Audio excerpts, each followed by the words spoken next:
مرض عشق کی دوا۔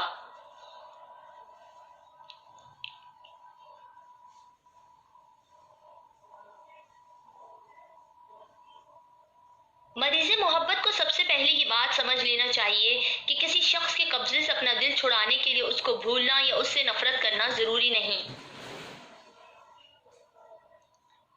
غض بصر مطلب اپنی نگاہ کو پست رکھو، نگاہ کی حفاظت کرو، اس کو نہ دیکھو جس کی وجہ سے دل کھویا ہے۔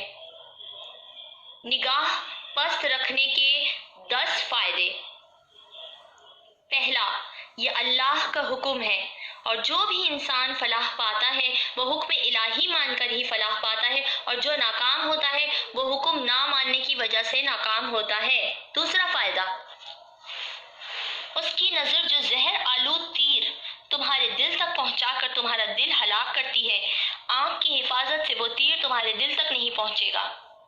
سوئم، نظر کی حفاظت سے دل میں پوری توجہ سے اللہ کے لیے محبت پیدا ہوتی ہے، ورنہ جن لوگوں کی نگاہ آزاد اور آوارہ رہتی ہے ان کا دل منتشر رہتا ہے، آزاد نگاہی بندے اور اللہ کے درمیان حائل ہو جاتی ہے۔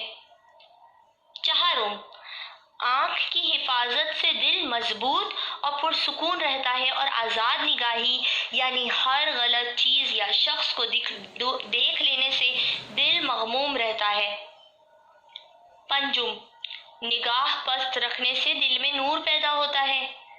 کیا تم نے غور نہیں کیا کہ سورہ نور میں اللہ نے غض بصر کی آیت کے بعد ہی آیت نور پیش کی؟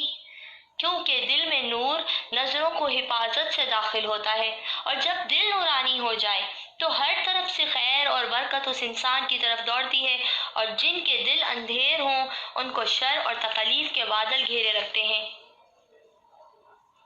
ششم، اس کے لیے جو چھوڑو گے وہ اس سے بہتر عطا کرے گا، یعنی اللہ۔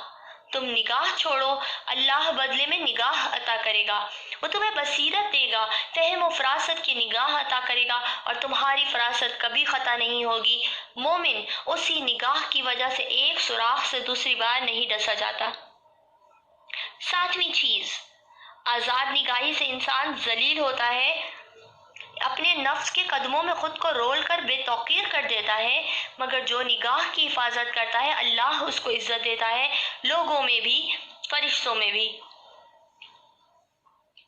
آٹھویں بات، نگاہ کے ذریعے شیطان اتنی تیزی سے دل میں جا پہنچتا ہے جتنی تیزی سے کسی خالی جگہ میں خواہشات بھی نہیں پہنچ سکتی۔ وہ امیدیں دلاتا ہے، گناہوں کی توجیہات پیش کرتا ہے، اور انسان گناہ کی آگ میں یوں جلتا ہے جیسے کسی بکری کو تنور میں ڈال کر بھونا جائے۔ اس لیے شہوت پرستوں کو قیامت کے دن آگ کے تنوروں میں ڈالا جائے گا۔ نویں چیز، غض بصر سے دل کو قرآن پہ غور و فکر کرنے کا موقع ملتا ہے، ورنہ جن کی نگاہیں آوارہ ہوں ان کے دل اتنے پھنسے اور الجھے ہوتے ہیں کہ یہ فراغت ان کا مقدر نہیں بن سکتی۔ آخری یعنی 10ویں چیز، انسان کے دل اور آنکھ کے درمیان ایک سوراخ ہے، ایک راستہ ہے، جس کام میں آنکھ مشغول اسی میں دل مشغول ہوتا ہے۔ ایک کی اصلاح سے دوسرے کی اصلاح ہوتی ہے، ایک کے فساد سے دوسرے کا فساد ہوتا ہے۔